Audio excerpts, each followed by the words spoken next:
Welcome all to tonight's conversation. So, today's guest, our guest today, is Toni Samsonov, the Bulgarian-born South African. Toni is a naval architect, businessman, and an entrepreneur who's just trying to make sense of everything. He's passionate about adding value to people's lives, solving problems, and having a good time in the process. Having a good time is important, guys. Toni is not new to success. He has been, and in most cases still is, part of companies such as Student Recruitment Tours, Samson Productions, Timeset Consult, and as of late, the branch manager of a business that's set to revolutionize the agricultural industry called Ondo Farming Solutions. Toni, the Bulgarian-born South African, welcome to Point. Good to be here, brother. Fantastic stuff. It's amazing. People, are commenting on the profile that you have. They're saying, Hugh, it's quite an amazing profile that you have going for yourself. Yeah, well, I'm trying. Thank you. But I just did my Instagram just to join you here. But it's a matter of time for me anyway to get on more social media platforms, because now with this social distancing reality, you need to connect to people. And this is usually my forte. And up until now, Facebook was more than enough for me. But now travels are going to be a bit less than usual for us. And so, well, yeah, let's see. Thank you for making me get onto Instagram. I'm excited to find out what this is all about. Yeah, no, I really loved our conversations, from our first conversation that day, and I was like, wow, Toni's got a very brilliant mind. I resonated with you, from the get-go. And I remember that was the perfect start to my Saturday. Like, that Saturday literally changed my life. And there were a lot of things that you mentioned during that Saturday conversation. And I thought, why not have Toni on the Instagram live as well? Let's let him share with that. Let him share that with the world. You get what I mean? So I guess the most important question, when you've got a profile such as yours, one of the most important questions that people ask is, how did you start at the beginning of your successful journey? What drove you, and how did you get into leadership? It's well, how does one get into leadership? I don't think one gets into leadership. In my case in particular, I didn't want to lead anything. I wanted to get everything easy, quickly, nice. I'm a lazy guy. I'm a very lazy guy. I don't want to do a lot of work. And maybe this is why I had to find out alternative approaches to problems. Because in order to get things done in this world, you need to be a hard worker.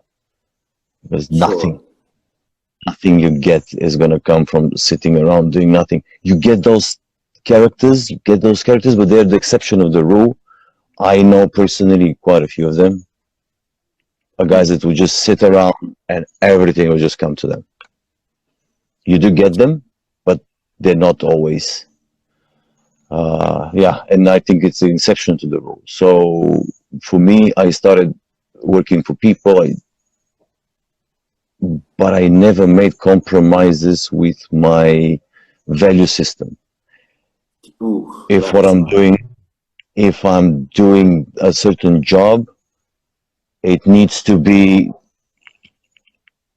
something that I believe in.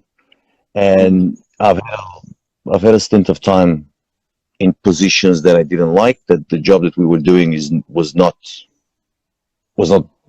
good for more than the owner of the business or a few clients.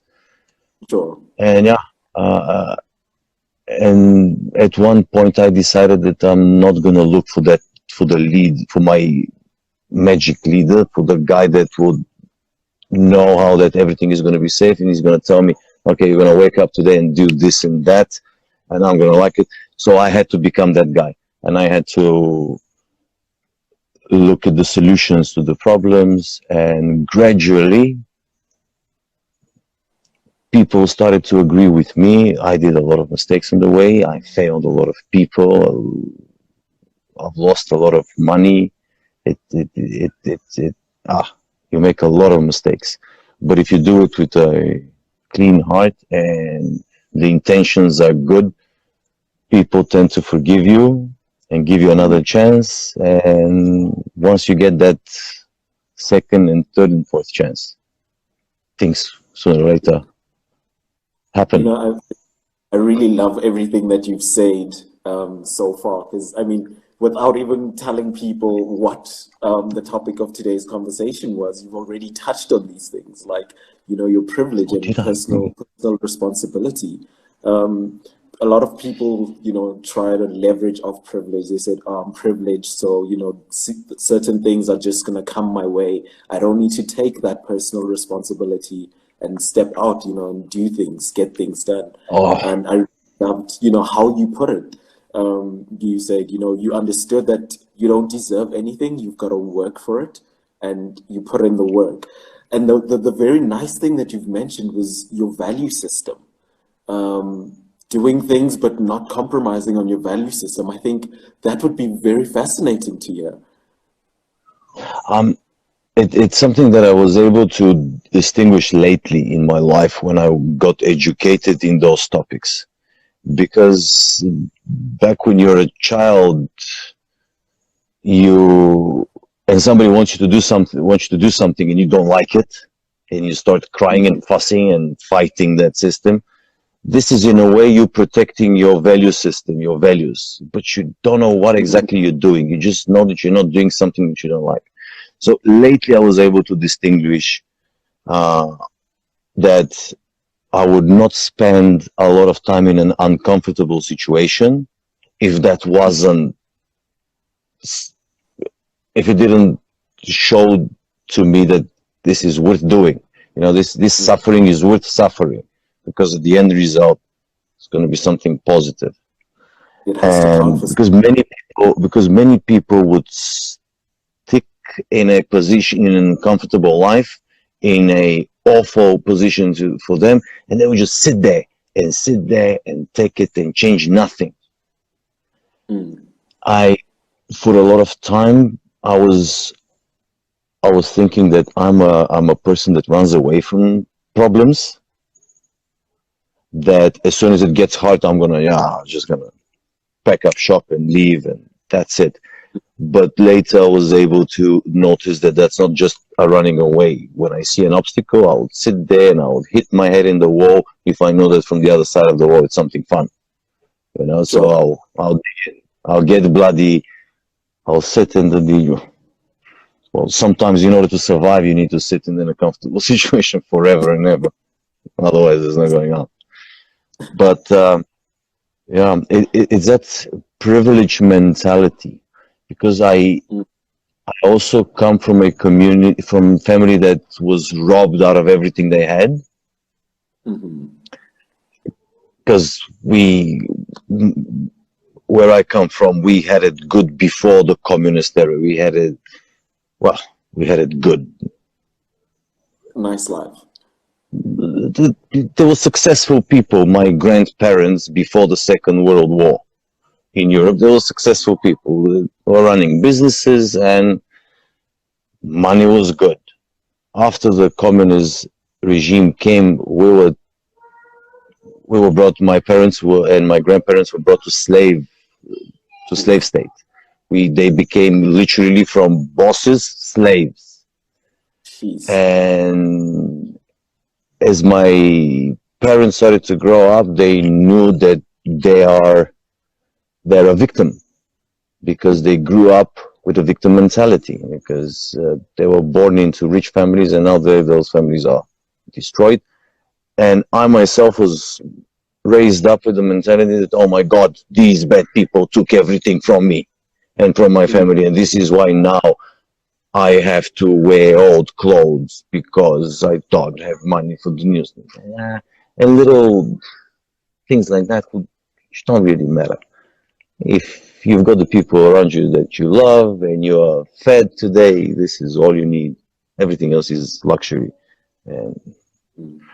But anyway, yeah, that sense of privilege that you deserve to have something because somebody took it from you. If they took it from you, you gave it away. It's the victim. The victim, in my opinion, is as responsible for the situation as the abuser. You Yeah, see what I mean? I see where you're going with this. Exactly, because okay, if you get slapped once, well, that was a surprise. Okay, all right, good lesson. And if you put Mhm. yourself in that position again and again and again, it's not the guy that's slapping you the problem. You're also a huge part of that problem because you're not changing the circumstances around yourself. You just Mm. keep putting yourself in that position. And and those trends that we now have in society that they keep you keep pointing the finger at something that's the problem. Sure. This guy ruined you. Okay, how did he ruin me? Or was it all the choices that I made? Now, Mm. people get born in not so fun circumstances. I don't know what to do about that. But to sit around and blame the world for the circumstances you've got around you, it's no way. It just doesn't work. And for me, my life was a nightmare while Hmm. I was pointing at everything else around me. And as soon as I said, okay, well, maybe I'm the problem in my life, that's just things starts flowing. Everything starts flowing. You get less grudges. You hate people more. And when you have only yourself to work with, oh, you can actually get something done. Because if you hate something in the outside world and you've got no way of changing it, you can Mm. just sit there and hate forever. And Jeez. anyway, Hmm. am I going too much off the rails here? Keep me No, on the topic. this this is perfect. I'm absolutely loving what you're saying. Like, it's so relevant to South Africa as a country. It's so relevant to, our generation. Absolutely, yeah. So relevant. And Yeah, as you were speaking about it, you were saying, if someone slaps you once, yeah, it's fine. But if they slap you twice and three times, then the problem is all you. And I mean, if you're going through tough situations, if you're still pointing the finger, it kind of means that you're actually enjoying, playing the victim. You're actually enjoying being in that position. Uh, right. And you need to take the decision in yourself that you're no longer going to be the victim. There's no Mm. institution that's coming to save you. There's no hero on a white horse. The hero on the white horse is the information that you get dropped from time to time. And I was so blessed to have the right people to drop that information. I wish it was way back in the day, but some Mm. people get the information sooner than later. And yeah, but hey, freedom is internal. When I was coming to South Africa, I was a little 11-year-old, and my father took me from at this point. It was in 96, 97, the transition between the 2 years. And at this point in my country, there were riots. We were bringing down the new regime, and I was front line because I was small, and with my mates, we could get in through the crowd and be front line where the protest is full. and and there I would get abused by the cops. I would get the first hits from the cops when they started moving. I would this would be you try to avoid, and from time to time you have to pause the next day because the beating was too harsh. And these were Sure. regular policemen with the riot gear beating on Mm. children, and we didn't feel like, oh my God, look at this, it's crazy. What are the police doing? That's their job. The police Mhm. are people to take away your freedoms. That's what they do. That's it. That's their purpose. They don't have other purpose. And I came to South Africa. So I come to South Africa. Yeah, here everything is free. There's no longer oppressions. All these dictators and people who abuse other people are gone because I come from a newly freed country. My Mm. parents, my grandparents, and my uncle have all been to concentration camps and jails and slave systems. So for me, oh, all that apartheid propaganda from here, I was on board with it, and I was, yeah, let's free the people. And then I became a South African, and I started spending here years, and I started my half of my family was here. My brothers grew up here. My second brother is born here, so we are South African. Mm. And I started looking around, and one day, a good friend of mine told me, "Don't listen to the emotional propaganda. Mm-hmm. Uh, follow the money." And I started follow the money. And I said, "But okay, what's happening to free South Africa? Where's all the riches of that country going? They're going away very fast. They They're bleeding out. going away very fast. People are not getting richer; they're getting poorer. And all Mm. these liberated people are not freer; they're actually more enslaved." So exactly Mm. what happened here? Who got freed from what? Then what? Who? What happened? Is Where's really Mandela? Where's the education? Where's the information that we're going to give our people? But no, the Ministry of Education has done nothing. mm. Nothing. People are getting dumber and dumber. So come on. This is all political propagandas and regimes, and people are jumping on some trains and they're trying to capitalize on the easily manipulated public opinion. Mm-hmm. Yeah, so all you have to Mm. focus is what you can do for the world around you and yourself and your family, I mean, self and see how you can grow. Yeah. empower yourself to become, you know, a better person, because clearly the system is going to always work against you, because the people at the top want to eat more than you. Well, I don't know. I know a few of the people on the top, and and some of them want to eat more. Others are not very hungry, but it's a complicated issue. With I used to get very emotional when I think of the genocides we committed last century, Mhm. because last century the planet Earth was a flippin' it was an awful place. I mean, the number of people that got killed only in the last century is just staggering. Mhm. I mean, is this the peak of our civilization? I mean, what are you talking about here? Yeah, I don't know. So it's complicated. I don't think the issue is with the people on top and that 1% on top. That 1% on top is a physical law. Oh, physical It's the law. Pareto principle. It's a physical law. It's a Pareto principle.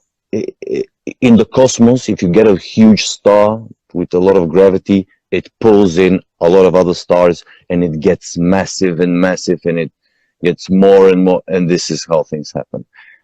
It's the Mhm. same principle that applies on the planet. If you are very successful and you make a lot of money, more and more money are going to come to you. More and more money are going to come to you. And if you're poor and your life is in a downward spiral, you're gonna go down, and nothing is gonna stop you going down unless you make a decision. So Mhm. that issue with the 1% on top, it's a physical thing. And It's a mental area that people are taught. no, I get that people want everything to be happy, but that's not the reality. In this reality, in order for one living thing to survive, another living thing needs to suffer. And we see this Mm. in nature as well. I don't think the cat is evil when it's playing with the gecko on the floor. The gecko is not having fun at all. The cat looks like it's having fun. Now, am I gonna go and judge the cat that it's an evil creature? Or am I No. gonna talk to the gecko and tell it to stop being a crybaby? I don't know. I don't know. But it's complicated. It's a very delicate balance, you know, that you Oh, bring across. absolutely.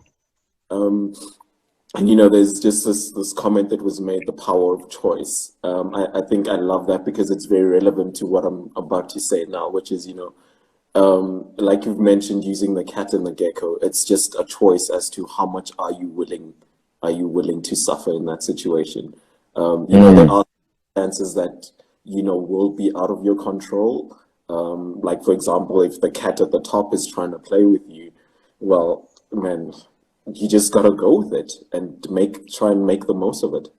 exactly, and learn the lesson. Okay, so he's got nails. I must learn how to make an armor, you know. And I think maybe this is what the religious folks and what Jesus meant when he said, "Love your enemy," because this has been Mm, killing me.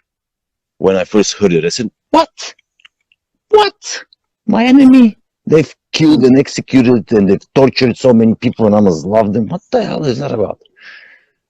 It's about, yeah, you love him because he's there to help you develop and become better than you are. And he's giving you a reflection.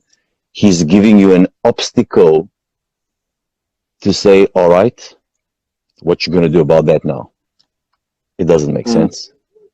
You don't mm, understand it, but it's there. And you will say, well, thank you for the challenge. I'll just have to figure it out now because if you don't have anything to figure out, you become the grass. It just grows. The cow goes and chows it. You grow mm, again. You eat it again, and there's nothing happening. When you've got mm. challenges to overcome, then life is going on. Ah, That's, you know, that's a thoughts I'm having. that's a very interesting take, you know, on that religious thing that you mentioned. I've never thought Mm. about it. Like that is so mind blowing. Man, Like, it's funny. I spent when I left South Africa in 2000, 2001, uh, and I left it with the Bible under my hand, and I said, "Oh, this is the real deal. Now, this is absolutely true." And I went mm, into a very scientisty environment in Europe, and they took the Bible off out of my head in a matter of a year, year and a half. They were very quick to tell me, "Don't buy into bullshit." And then I got very, very angry because I said, mm, "Oh, this ugly book of manipulation and lies, damn it." And I mm, went in to try to debunk it. You can't debunk it. All these things, in a way or in an interpretation, they all happened. But a lot of people have dug into this book. They've taken things out, they've changed things, translations have happened, and they've corrupted it magnificently. mm, So at the moment, it's a very dangerous book, but it's got some serious, serious things inside. Like I mm, said, I fought with a lot of the things that I was taught here in church. mm, I because it didn't make sense. How am I going to turn the other cheek? What the hell is that about? mm, What? You must go and revenge and you kill and you lay rivers of blood must flow from your enemies and you wash in them. All this drama, but it's sometimes an age thing. It's not always. It depends how it's far you're into puberty or not. It's mm. So, you know, the very interesting thing that I've picked up, you know, up from your story right now is mm, it's like that at every turn you were making the personal choice to learn from something. You were not just accepting conventional wisdom, you were not just accepting what society was handing to you, but you were making the personal decision to say that, you know, I'm going to challenge this, I'm going to see what works for me, and I'm going to try and make, you know, the most of it. And that's a very rare characteristic for people to have. And I think, you know, when I think about how that feeds into everything, you know, that we're discussing, I think the one question that would come to mind is, what triggers you to start making those decisions? How do you wake up one day and decide, I'm tired of this stuff. I want to keep pushing. As a businessman, as an entrepreneur, what are those tips and tricks that, you would share with um, the younger generation, if I put it that way? How do you start making those choices? And how do you start questioning your privilege and taking personal responsibility? Okay, well, the most important thing that every living human should remember is that nobody, nobody owes you anything. Not even your mother, not even your father, nobody. And this was killing me for years and years. This was killing me. This was the first thing that set me free, and it's the first thing that gets you out of bed. And I think I've suffered of depression. I I think I've got a grip on it at the moment. I get those feelings that there's a day in your life that you hate everything, yourself especially, and you can't get out of bed, you can't get any action, you can't get anything done. This is it, game over. And Mm, I've thought very deeply onto what exactly is the thing that gets you out of bed. Because mm, in those dark states of mind, the easiest solution is to end it all. mm, It's very hard to get out. So I'm I'm still I'm still trying to figure it out. I've decided, and I've made a decision to be a positive impact on the world. And by positive, see, that's another. What exactly do you mean by positive?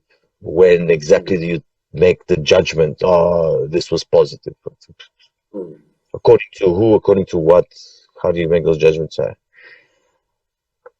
And I do get those days that I sit around and I say, what the hell is all this bullshit about? And isn't it easier just to stop it all and take a hike up the mountain and just live like an animal? mm, And what's the difference between me, the hobo that will just sit by the beach and stop thinking about anything? You just because I've had conversation with a lot of hobos, a lot of those guys who just sit and do nothing all day, and I mm, get them.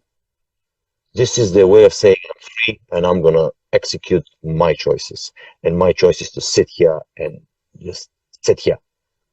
yeah. And when I get the urge to do something positive, I'm gonna suppress that urge. And I'm gonna sit here and I'm gonna do nothing. I'm not gonna help this guy there. I know I can help him. He's struggling with those heavy loads, but I'm just gonna sit here and look at him. Those are also conscious decisions. And I don't know. I don't know. It's you've got to make your own. It's a personal thing. Do you want to be Mm, who you want to be? Do you want to be this that you're right now? Do you want to be something better? Or are you just gonna sit here and wait to see what happens? This is also a fair game. I I don't know. This is the question: do I want to make a difference in this world, or do I want to mm, accept it? oof, I like that. And I don't know. For me, I'm still learning. I'm driven by love. This is something that is, love and fun and having good times with people. Mm, But do we need to change the world? Do we need to make it better? Let's see with from ourselves. Let's see what what if we happens? can Yeah. make ourselves better. Leave the world for later time. Fix yourself first. At least that's That's what that, I'm. that's actually But it's actually so beautiful. I mean, if you want to change your life, you need to, change your environment, make the conscious choice to change your environment because your environment is not mhm. just gonna accommodate you. Um, I think Yeah, that absolutely, that's absolutely. very beautiful. and the conscious decisions that we make. You know, I was thinking about it as you spoke, and I think everything would tie back to your values. What is it that you value as a human being? And that will then inform, you know, all the choices that you need to make as a person. And understanding, you know, what purpose you want to serve in this life. I think that's also a very big one. Most Mm. people just for themselves, and it's like, you know, it's a sad reality.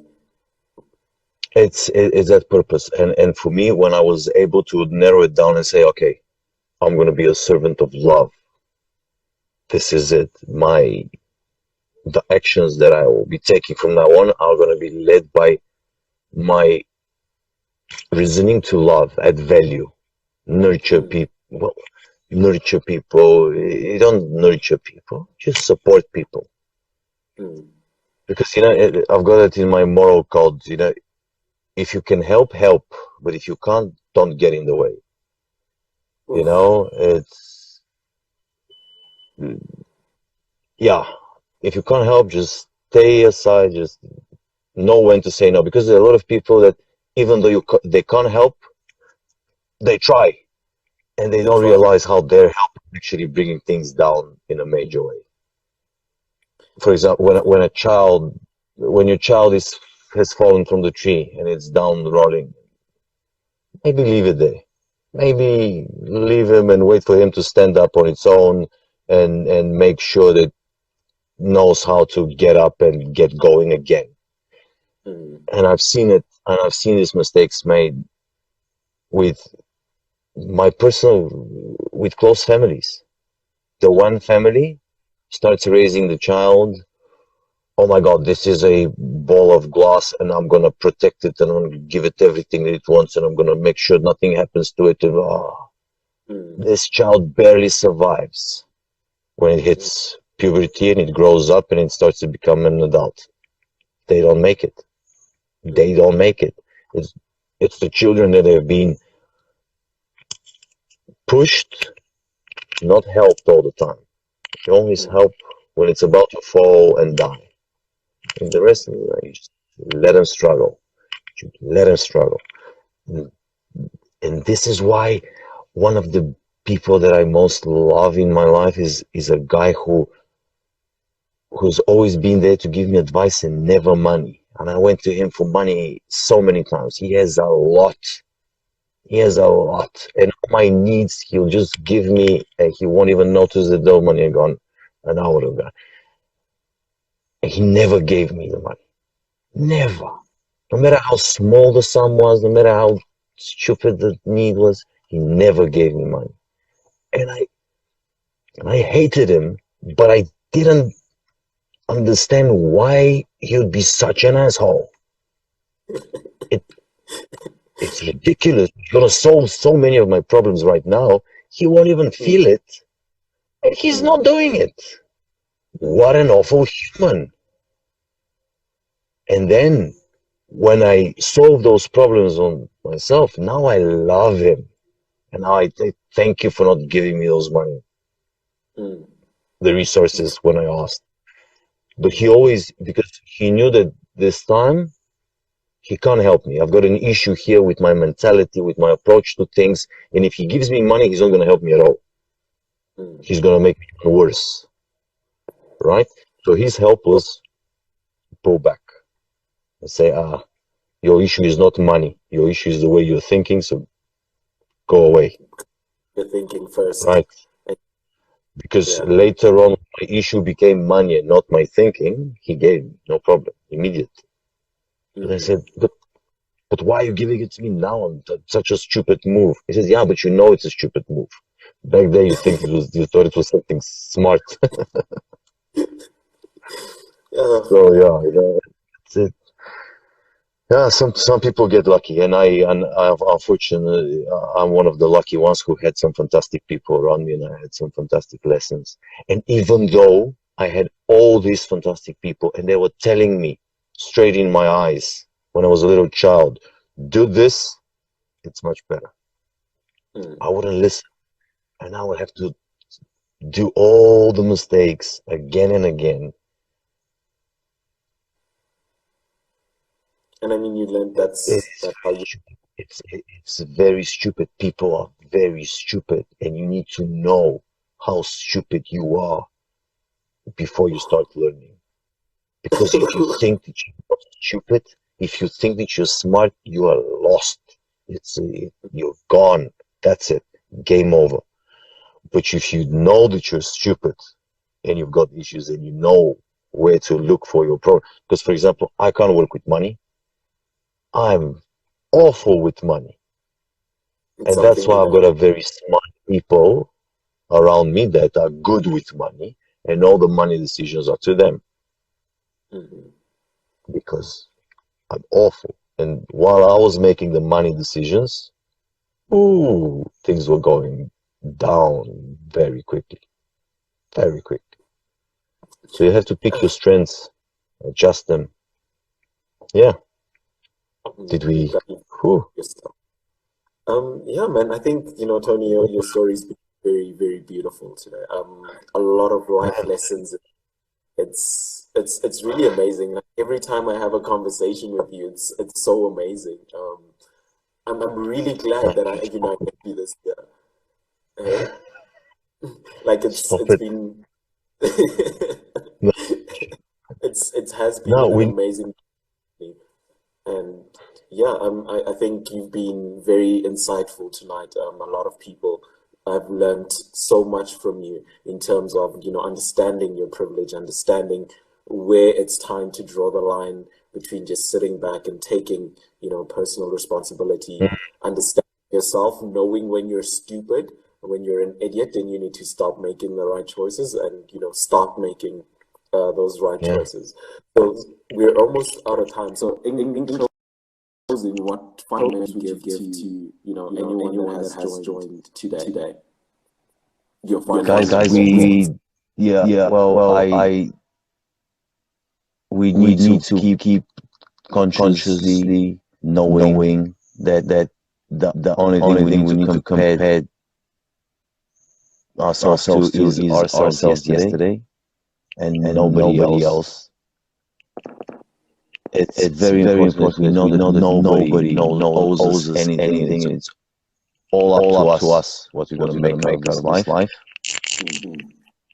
And love everything you do. Make sure it's out of love, and make sure that then somebody else is winning too. Because if it's only you that's winning, what's the What's the point? point?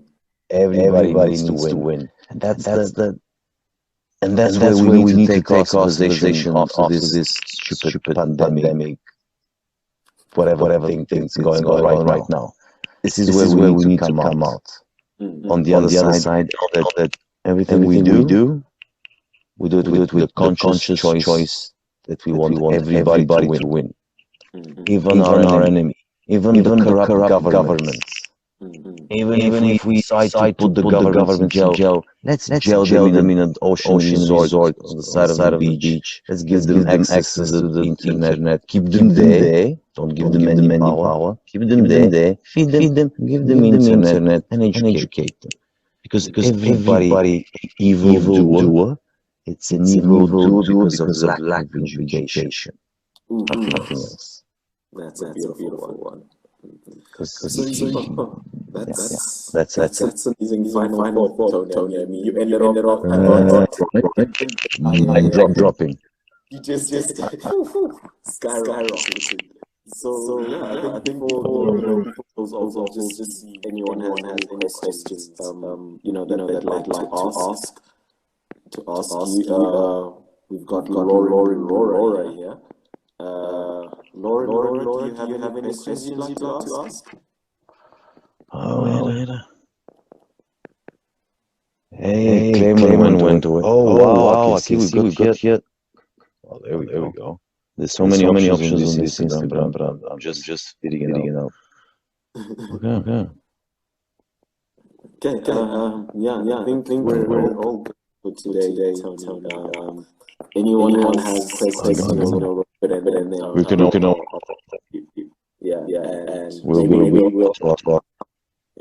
you can just share your insights on their question. So, Tony, the Bulgarian-born, not an also Now South African, huh? the Bulgarian-born South African. Thank you very much, for coming and having this conversation with us tonight. As always, I really love your conversations. They're so insightful. Thank you, man. Thank you, man. I hope I didn't bore anybody to death tonight. No ways. Okay.